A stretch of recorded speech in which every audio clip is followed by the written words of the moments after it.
আজকের দিনেই আমাদের আপনাদের সঙ্গে কথা বলতে হয়, এই জন্য আপনাদেরকে আমরা আহ্বান করেছি পয়লা বৈশাখী। কারণ পরিস্থিতিটা এমনই হয়েছে যে আজকেই জানানো দরকার আমরা মনে করছি। আমরা আজকে তিনজন, প্রাক্তন সাংসদ শঙ্কর প্রসাদ দত্ত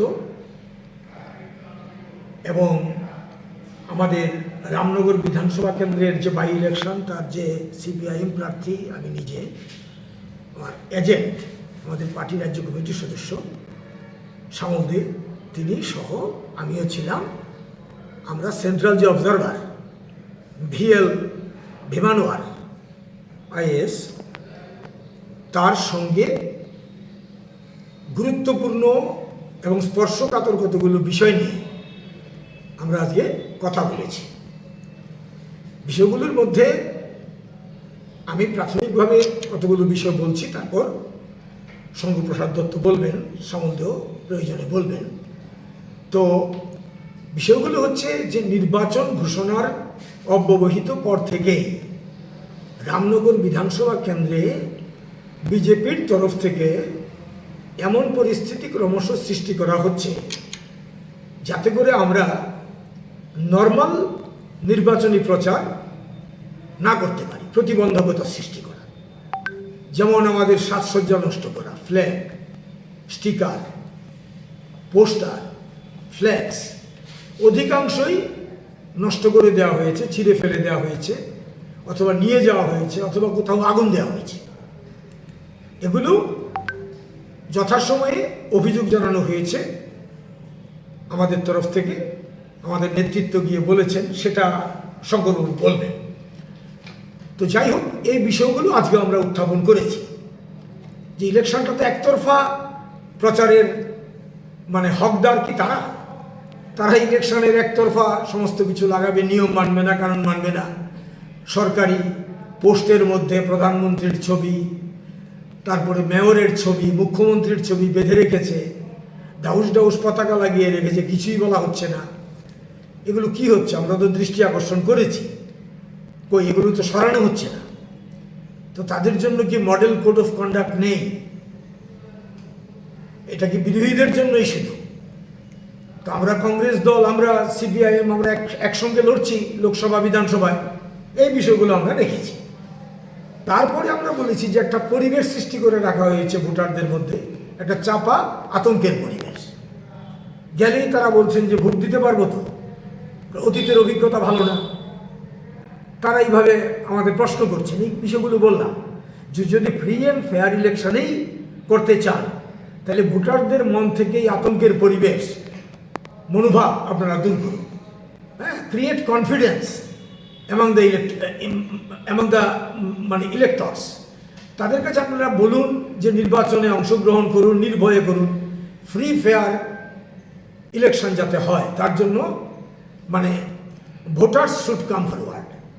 হ্যাঁ, এই একটা কনফিডেন্সের যে ব্যাপার, এই ব্যাপারটা আপনারা ভোটারদের মনে তৈরি করুন, এই বিষয়টা আমরা সেখানে বলেছি।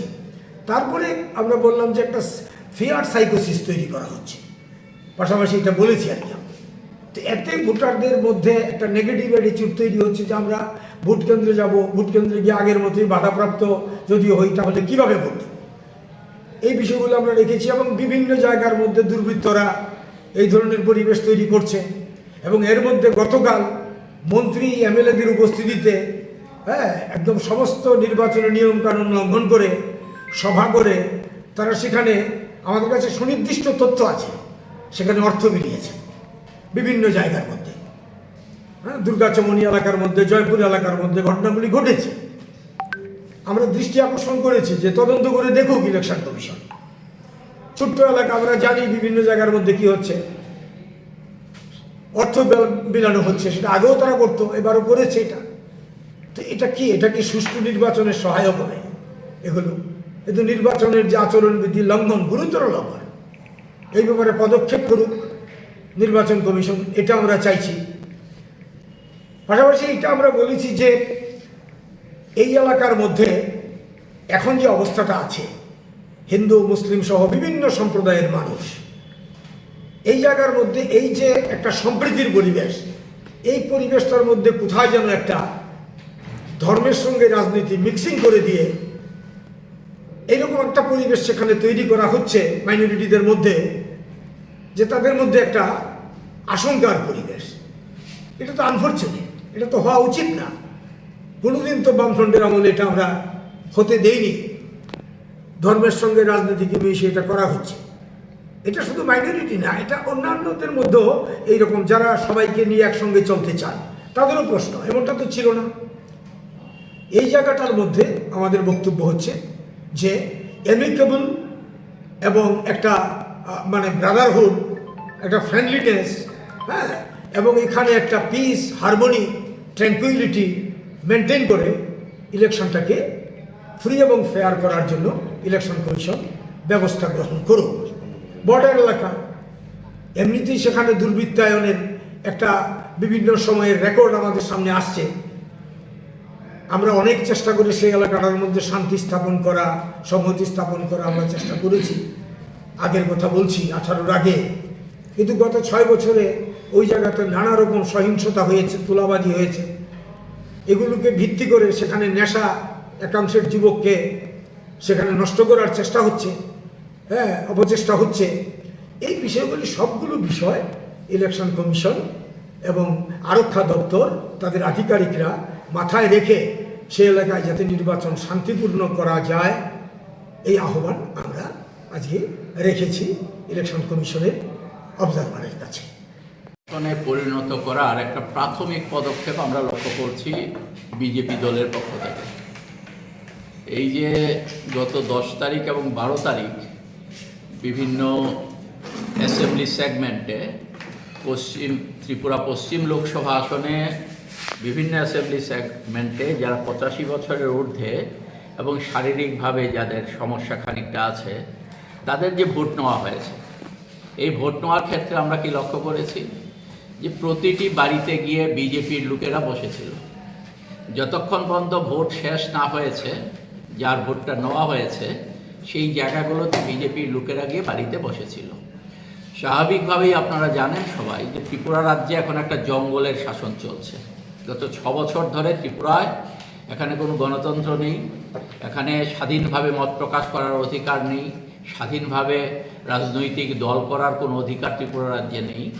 এই যে পরিবেশ আছে, এই পরিবেশের মধ্যে যদি একজন বিজেপি বিভিন্ন দুষ্কৃতিমূলক কাজের সাথে যারা যুক্ত আছে এরকম লোক গিয়ে যদি বাড়িতে গিয়ে বসে থাকে, তাহলে বয়স্ক মানুষ তাদের পক্ষে বিজেপির বাইরে অন্যদের, তারা যদি অন্য দলের পক্ষ ভোট দিতে তাদের ইচ্ছে থাকে, বিজেপির লোকের সামনে তাদের পক্ষে ভোট দেওয়া সম্ভব হয় না। আমি একটা জ্বলজ্বন্ত উদাহরণ দিচ্ছি। গত 12 তারিখ ঘটেছে ঘটনা।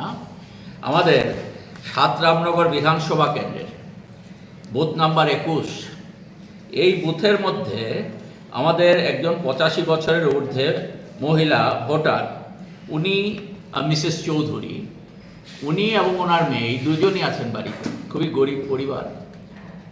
সেখানে বিজেপির যারা গেছে, পোলিং পার্টি যারা, পোলিং স্টাফ, এই পোলিং স্টাফের সামনে বিজেপির লোকেরা জবরদস্তি সেই মহিলাকে দিয়ে ভোট না দিয়ে নিজেরা ভোট দিয়ে দিয়েছে।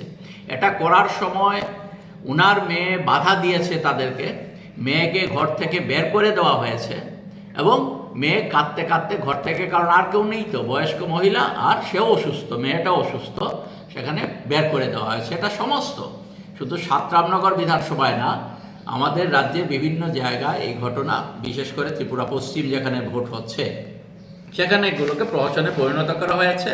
এবং আমরা দেখেছি এই ঘটনা আমরা আরওর কাছে জানিয়েছি, ইলেকশন কমিশন অফ ইন্ডিয়ার কাছে আমরা এই ঘটনাটা পাঠিয়েছি। তো এইরকমভাবে বিভিন্ন জায়গায় 7 রামনগর বিধানসভা আমরা লক্ষ্য করছি এখন থেকেই ভোটের যে আই কার্ড, সেই আই কার্ডগুলো তারা সিজ করে নিচ্ছে বিজেপির লোকেরা। ভোটের আই কার্ড বিভিন্ন মানুষের কাছ থেকে সিজ করে নিচ্ছে, বিশেষ করে যারা সংখ্যালঘু অংশের মানুষ। সংখ্যালঘু অংশের মানুষ এমনিতেই তাদের দলের যে সর্বোচ্চ নেতা, আমাদের দেশের যিনি আজকে প্রধানমন্ত্রী, আমাদের বলতে লজ্জা হয় যে তিনি আজকে সারা দেশে কি মানুষ কি খাবেন, দেশের মানুষের জীবনের সমস্যা কি, কাজের সমস্যা কতটা সমাধান হলো, জিনিসপত্রের দাম কমলো কিনা, ভারতবর্ষ কতটা পৃথিবীর মধ্যে এগিয়ে গেল, এ সম্পর্কে কথা না বলে, তার সরকারের সম্পর্কে কি কথা বলছে এটা না বলে, তিনি সেখানে খাবার কি খাবেন, কারা নিরামিষ খাবেন, কারা আমিষ খাবেন, এই সমস্ত কথাবার্তা নিয়ে, অর্থাৎ মানুষকে ধর্মীয় মেরুকরণের দিকে ভোটটাকে ঠেলে দেওয়ার যে চেষ্টা যখন হচ্ছে, তখন তার সাকরের যারা আছে ত্রিপুরা রাজ্যে, তারা আরও বেশি বেশি করে এখানে এই বিষয়টা, বিশেষ করে ধর্মীয় সংখ্যালঘু যারা, তাদের উপর চাপ দিয়ে এই ভোটার আই কার্ডগুলো সেখানে ছিনিয়ে নেবার চেষ্টা করছে। এই জায়গাতে দাঁড়িয়ে আমরা আজকে নির্বাচনের যিনি অবজারভার, ওনাকে স্মরণ করিয়ে দেওয়ার চেষ্টা করেছি যে আজ থেকে 5 বছর আগে গত লোকসভা নির্বাচনে আমাদের ত্রিপুরা রাজ্যে যে ভোট হয়েছিল, ভারতবর্ষের নির্বাচনী ইতিহাসে, সারা দেশে নির্বাচনী ইতিহাসে এই প্রথম 2019 সালে 466টা বুথে রিপোলিংয়ের অর্ডার করেছিল নির্বাচন কমিশন। তাহলে এখানে কি শাসন চলছে তার একটা জ্বলজ্জন্ত উদাহরণ হচ্ছে এখানে শাসনটা কীরকম চলছে এবং ভোটটা কীরকম প্রহসনে পরিণত করার চেষ্টা করছে বিজেপি, তার একটা জ্বলজ্জন্ত উদাহরণ হলো ইলেকশন কমিশনের দ্বারা এই প্রথম ভারতবর্ষে 466টা পোলিং সেন্টারে রিপোলিংয়ের অর্ডার সেখানে করা হয়েছিল। এবং এই ত্রিপুরা পশ্চিম আসনে এইরকমভাবেই এবার যেরকম 19 তারিখ আমাদের এখানে পড়েছে, 19 এপ্রিল, 26 তারিখ পূর্ব কেন্দ্রে পড়েছে, ঠিক একইভাবে ওই সময়ে এরকমভাবে 7 দিনের, প্রায় 7 দিনের ডিফারেন্সে ত্রিপুরা পশ্চিমেরটা প্রথম ছিল, তারপর দ্বিতীয়টা পূর্ব ছিল। কিন্তু এখানেই ভোটের ক্ষেত্রে মারাত্মক রিগিংয়ের জন্যে ত্রিপুরা পূর্বের যে আসন আছে সেই আসনে ভোটটা আরও 1 সপ্তাহ পিছিয়ে দেওয়া হয়েছিল। এই জায়গাতে দাঁড়িয়ে আমরা অবজারভারকে এটা স্মরণ করিয়ে দিয়েছি যে আপনি স্বাগত ত্রিপুরায়, কিন্তু আপনার কাছে আমরা আশা করব এখানে বিজেপি দল যেভাবে ভোটকে প্রহসনে পরিণত করার একটা প্রাথমিক পদক্ষেপ এই 10 এবং 12 তারিখ গ্রহণ করেছে, এটা যাতে ভোটের দিন এরকম ঘটনা না ঘটে তার জন্য ওনার কাছে আমরা অনুরোধ জানিয়েছি। এবং আপনারা সংবাদ মাধ্যম, আপনারা হচ্ছেন গণতন্ত্রের চতুর্থ স্তম্ভ। ত্রিপুরা রাজ্যে গণতন্ত্র থাকবে কি থাকবে না, ত্রিপুরা রাজ্যে গণতন্ত্র শক্তিশালী হবে কি হবে না, এটার ক্ষেত্রে আপনাদেরও একটা গুরুত্বপূর্ণ ভূমিকা আছে। আমরা আশা করব জনগণের ক্ষেত্রে তাদের সাধ্য অনুযায়ী ভূমিকা নেওয়ার চেষ্টা করছেন, আপনারাও এক্ষেত্রে আপনাদের ভূমিকা নেবার জন্য উদ্যোগী হবেন, এই আবেদন আপনাদের কাছে আমরা রাখছি।